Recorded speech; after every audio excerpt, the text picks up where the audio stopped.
이번 시간에는 목재에 대해서 설명을 드리겠습니다. 목재에서는 제일 먼저 목재의 특징을 설명드리면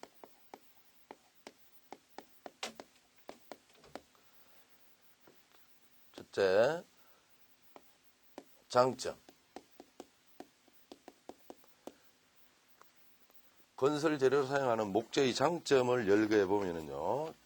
첫째, 목재는 건조된 목재는 가볍고 가공이 용이하며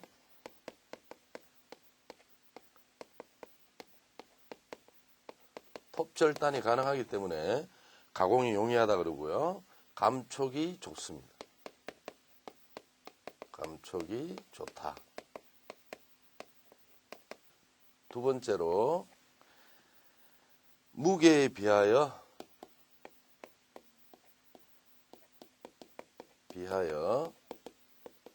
강도, 인성, 탄성이 크다. 여기에서 무게에 비하여 강도가 크다라는 말을 다르게 이야기하면 비강도라는 말을 씁니다. 같은 무게를 같은 크기로 제작하여 실험하는 강도를 비강도라 합니다. 그래서 비강도는 목재가 재료 중에서 가장 크다라고 알고 계시면 되겠습니다.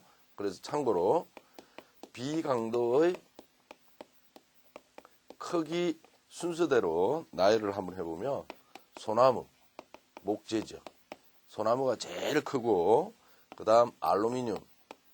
이 알루미늄은 비중이 적기 때문에 무게가 가벼워요. 그래서 같은 무게로 같은 크기로 제작하면 두꺼운 판이 될 수 있다라고 보시면 되고요.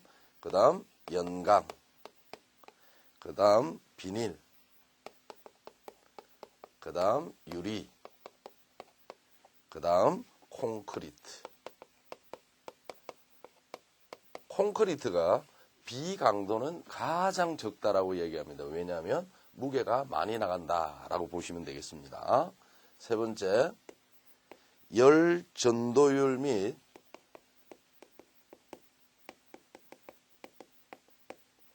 열 팽창률.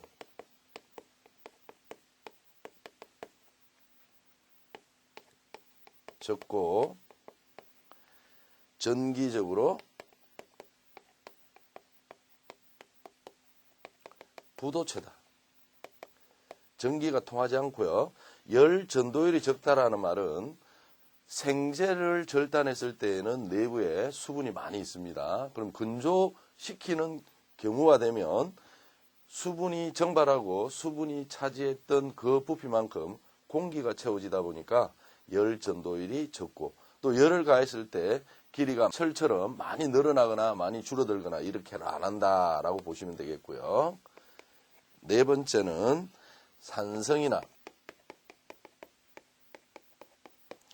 약품 및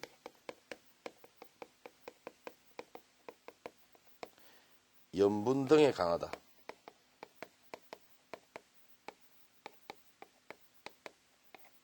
이걸 한마디로 줄이면 산알칼리에 강하다라고 보시면 되겠고요. 종류가 다양하고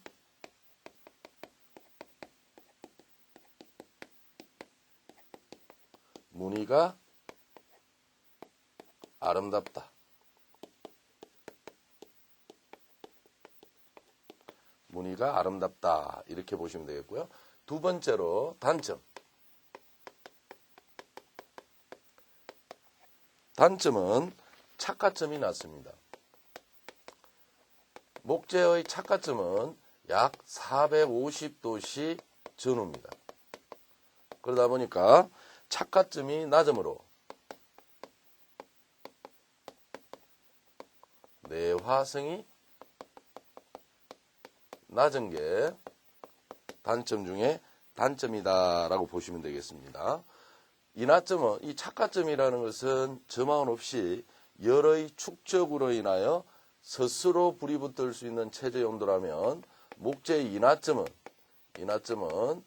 약 250도씨 전후가 되겠습니다. 220에서 270도시라고 이야기하는데요. 인하점이라는 것은 점화원에 의하여 불이 붙을 수 있는 최저의 온도입니다. 그래서 착화점이나 인하점이 낮기 때문에 내화성이 낮다라고 보시면 되겠고요. 두 번째는 흡수성이 크며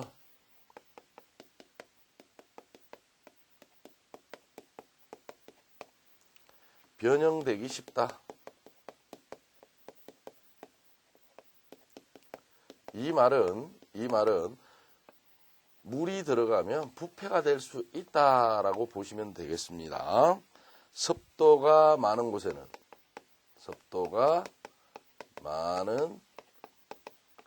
곳에서는 부식되기 쉽다. 여기서 부식이라는 것은 부패로 보시면 되겠습니다. 부식되기 쉽다. 이 말과 2번과 3번은 같은 의미로 보시면 되고요. 네 번째, 병충해나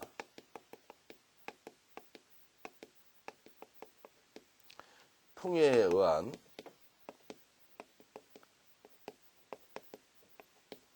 내구성이 떨어진다.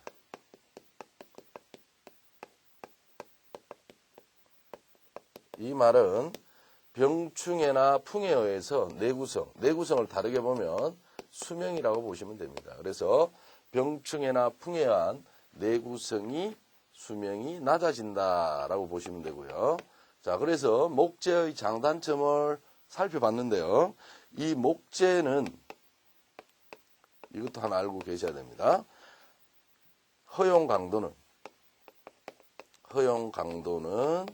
최대 강도의 7분의 1에서 8분의 1 정도로 합니다. 정도로 한다라고 나오는데, 허용 강도는 최대 강도의 7분의 1에서 8분의 1이라는 말은 안전율이 7에서 8이라는 의미입니다. 왜 목재는 안전율을 높게 잡느냐? 이유가 뭐냐? 목재는 강도가 불균일하기 때문이다. 하기 때문에 안전율을 크게 잡아줘야 된다라고 보시면 되겠습니다. 그 다음, 목재의 분류.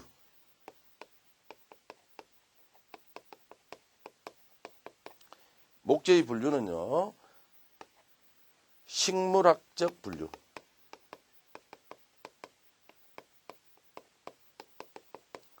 이 식물학적인 분류에는 외관에 의한 분류가 있습니다. 외관에 의한 분류는 침엽수와 활엽수로 나눕니다. 이 두 가지를 비교했을 때 강도는 활엽수가 큽니다. 강도는 활엽수가 크다. 침엽수보다는 활엽수가 강도가 크다라고 알고 계시면 되겠고요. 두 번째로 성장에 따른 분류.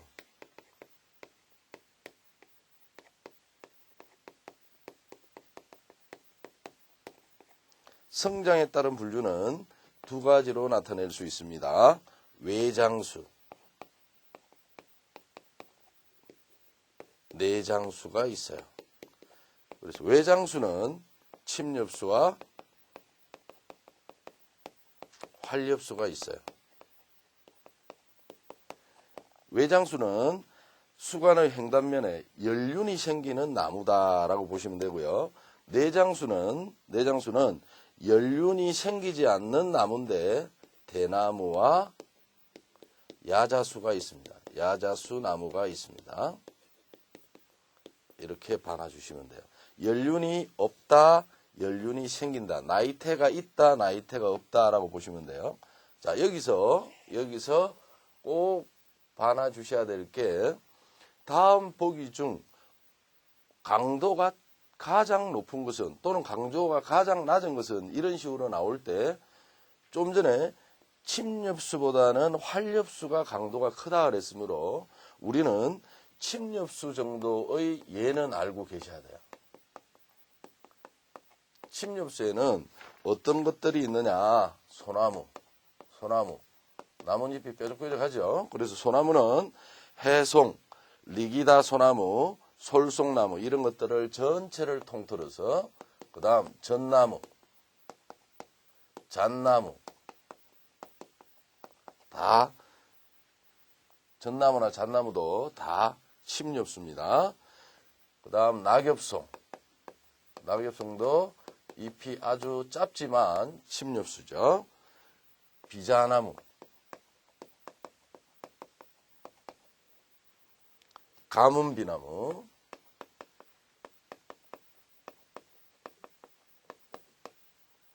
삼나무, 편백나무 이런 것들이 침엽수의 종류다. 그래서 비자나무, 가문비나무, 삼나무, 편백나무 이런 정도만 보시면 이런 것들은 우리나라 산에서도 많이 볼 수 있는 것들이죠. 그래서 침엽수가 활엽수보다 강도가 약하다. 그렇다면 강도가 가장 큰 것은이라면 침엽수 3개의 활엽수가 나오겠죠. 또는 강도가 가장 적은 것은 활엽수 3개의 침엽수가 하나 나오겠죠. 이런 식으로 활엽수도 있지만 침엽수 정도만 종류를 기억하고 계시면 되겠습니다. 두 번째, 식물학적 분류 다음에 목재, 재질이나 용도에 따른 분류가 있습니다.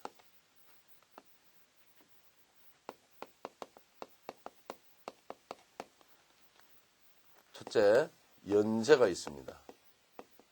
연재는 소프트우드라고 이야기하는데 목질이 무른 겁니다. 무른 것. 그렇다면 이거는 침엽수가 되겠죠. 꼭 기억하셔야 됩니다. 침엽수가 되고 경재, 하드우드라고 이야기하는데 목질이 단단한 것을 얘기합니다. 이 단단한 것은 당연히 활엽수가 되겠죠. 그래서 강도가 침엽수보다 활엽수가 크다는 것만 알면 이거는 쉽게 이해될 수 있는 내용입니다. 그 다음 목재의 특성.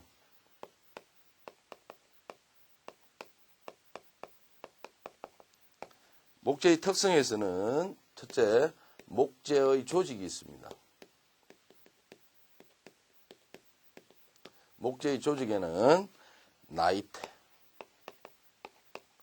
이 나이테가 연륜이죠. 그래서 이 나이테는 1년 동안에 생장하여 형성된 청을 얘기하고요. 춘재와 추재를 이야기하면 춘재라는 것은요. 형성청의 활동은 봄에 가장 활발하며 이때 이루어지는 목질부를 이야기하는데 이 춘재는 목질부가 연하고 담색을 띱니다.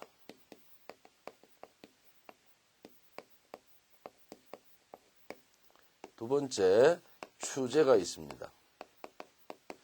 추재는 가을철에는 성장이 늦고 그 부분은 단단하고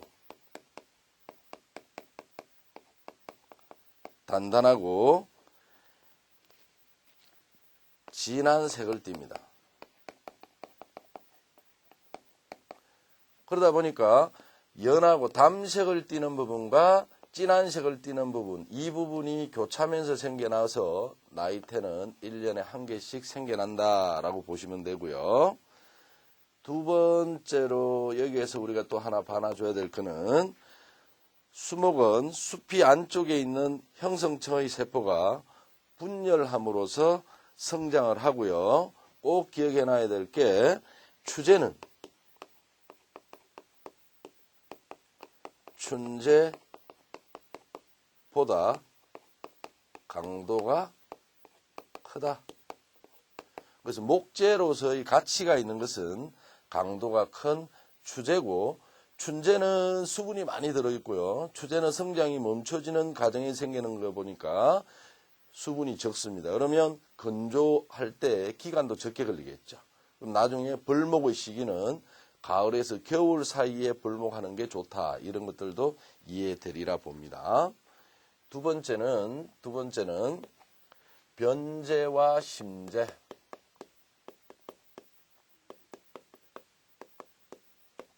나무를 절단을 하면은요, 이런 식으로 형태로 나이테들이 들어있을 겁니다.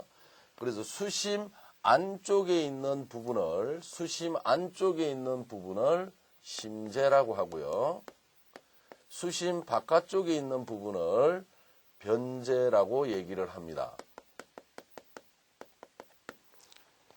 그래서 우리가 첫째, 변재는 목재 표피 가까이 위치하고, 변재는 담색을 띱니다. 표피 가까이니까 바깥쪽을 이야기하는 겁니다. 담색 부분으로서 변재의 세포는 양분을 함유한 수액을 보내어 수목을 자라게 하거나 양분을 저장하는 역할을 하는 게, 양분을 저장하는 곳이 어디냐 하면 변재입니다. 변재에 수분도 많고 양분도 많다 보니까 요 부분은 변재는 강도는 낮겠죠. 낮다라고 보시면 되겠습니다. 수분을 많이 함유하기 때문에 변형 및 부피에 대한 저항이 적다. 이게 변재라면, 심재는 목재의 수심 가까이 위치하고 암색을 띱니다. 진한 색을 띠고요. 변재가 변화되어 세포가 고화된 것으로서 수분이 적고 변재보다 단단하여 변형이 적으며 내구성이 있어서 목재로서의 가치가 있는 것은 심재다. 목재로서의 가치가 있다. 이렇게 보시면 돼요. 그래서 변재와 심재가 있었을 때 이 변재는 심재하고 구분해 보면, 변재는 목재의 표피 가까이에 위치하고요. 색깔은 담색을 띠고 수액의 전달과 양분 저장하는 역할을 하는 게 변재고요. 내구성이 적고 수축 변형이 큽니다. 그래서 강도가 낮다라고 보면 됩니다. 내구성이 적고 수축 변형이 크다라고 본다면, 한 번 더 심재를 정리하면 목재 수심 가까이 위치하고요. 색깔은 암색을 띠고 변재가 변화해서 세포가 고화된 것을 심재라 하고요. 내구성이 크고 변형이 적어서 여기에 내구성이 크다 정도. 그래서 내구성이 크기 때문에 목재로서의 가치가 있는 부분이 심재다. 이거는 별표를 쳐서 꼭 기억하시기 바랍니다. 세 번째, 세포. 세포에는 첫째, 섬유질. 이 섬유질은요, 수목 전체적의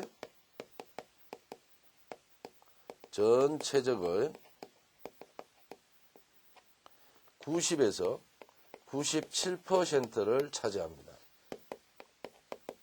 섬유질이 가늘고 긴 세포로서 길이는 1에서 4mm의 양끝이 막히고 뾰족하게 생긴 것을 섬유질이라고 얘기합니다. 이 섬유질은요, 활엽소의 섬유는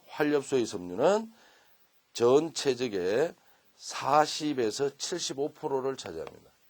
활엽소에서는 40에서 75%를 차지하더라. 일반적인 수목 전체로 봤을 때는 이 정도를 차지한다면 활엽소에서는 침엽소보다는 적게 차지한다라고 보시면 되겠고요. 두 번째, 도간.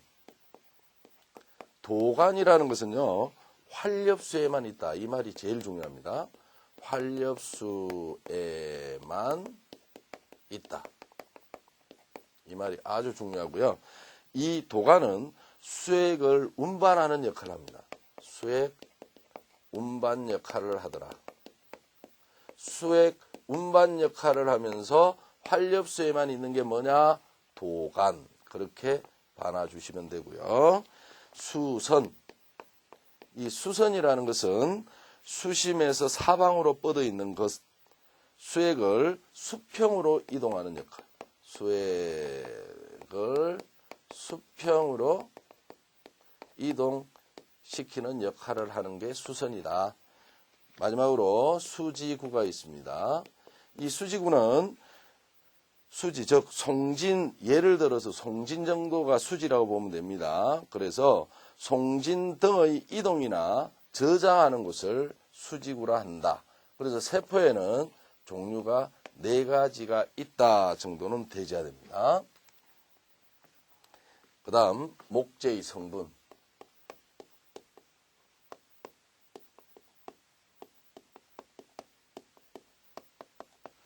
목재의 성분은요, 탄소, C, 탄소가 50%,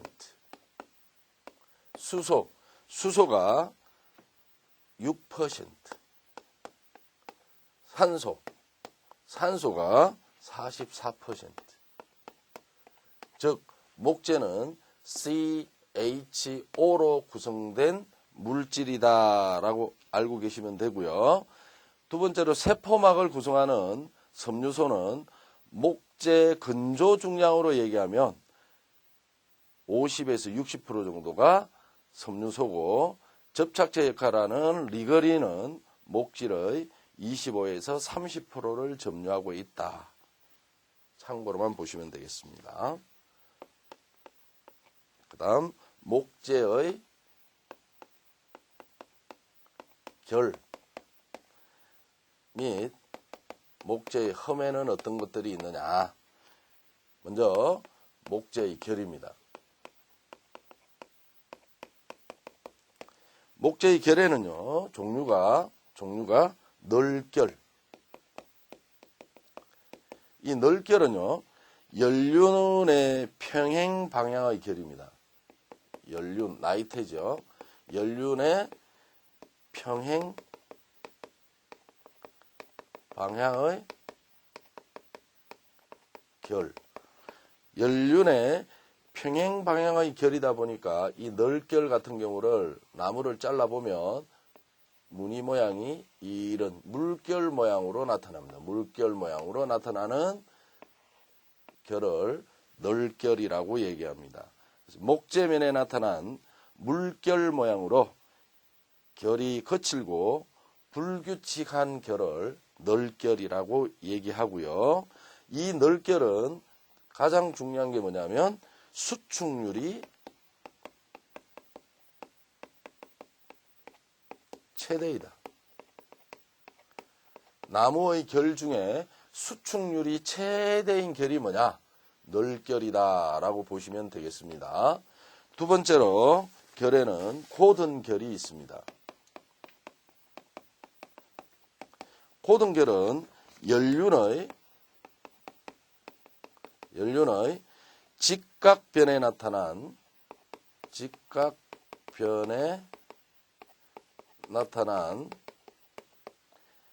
평행선상의 결.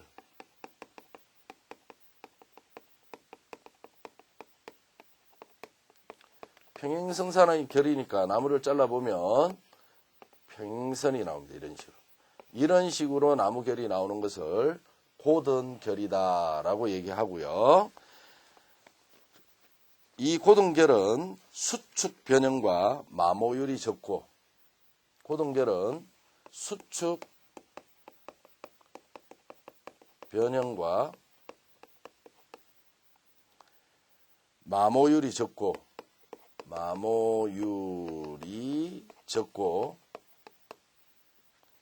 외관도 아름답다.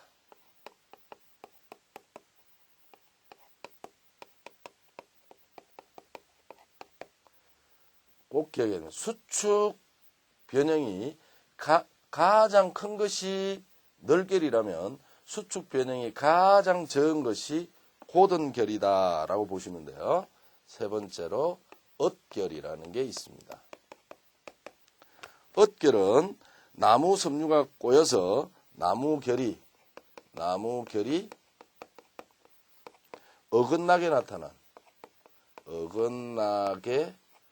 나타난 목재면을 엇결이라고 얘기를 합니다. 자, 여기에서 수축률을 크기를 비교하면 수축률 크기는 제일 큰 게 뭐냐면 널결입니다. 제일 큰 게 널결이고 그 다음 엇결이고요. 그 다음 고든결이다. 이거 아주 중요한 내용이니까 꼭 기억하시기 바랍니다. 네 번째로 마구리. 이 마구리는요, 목재를 이렇게 절단하면 이 부분과 이 부분, 끝부분을 마구리라고 얘기를 합니다. 그래서 수목 횡단면입니다. 수목 횡단면을 마구리라 하고요. 이 부분은 껍질로 보호되지 않고 있기 때문에 수분 침입이 잘 되어서 부패의 원인이 될 수 있는 것이 마구리다라고 보시면 되겠습니다. 두 번째로 목재의 흠. 목재의 흠은요, 첫째, 종류 정도만 알고 계시면 됩니다. 옹이. 옹이라는 것은 나뭇가지의 자국으로 생옹이는 성장 중 가지가 말려 들어가서 생긴 것이다. 나뭇가지를 잘랐을 때 그 나뭇가지 자국면을 옹이라 한다. 두 번째는 파열이 있습니다. 파열. 크랙이라고 이야기하죠. 영어로 이야기하면.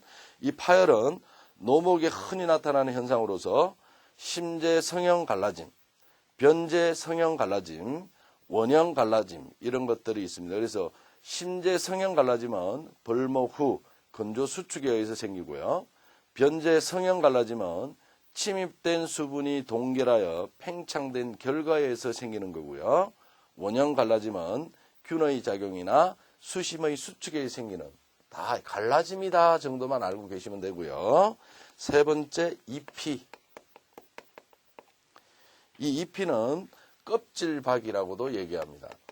껍질박이라고도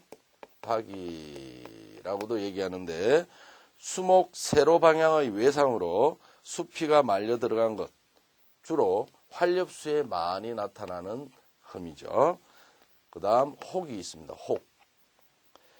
균류의 작용. 이 혹은 균류의 작용으로 생겨나는 게 혹이에요. 그래서 올라가는 나무 부위에 혹이 툭툭 튀어나온 것들이 혹. 이게 목재의 흠이다라고 보시면 됩니다. 섬유의 일부가 부자연스럽게 발달하여 융기된 부분을 얘기한다. 균류의 작용으로 융기된 부분을 혹이란다. 그래서 목재의 흠에는 옹이, 파열, 잎이, 혹 네 가지가 있다. 정리해 놓으시기 바랍니다.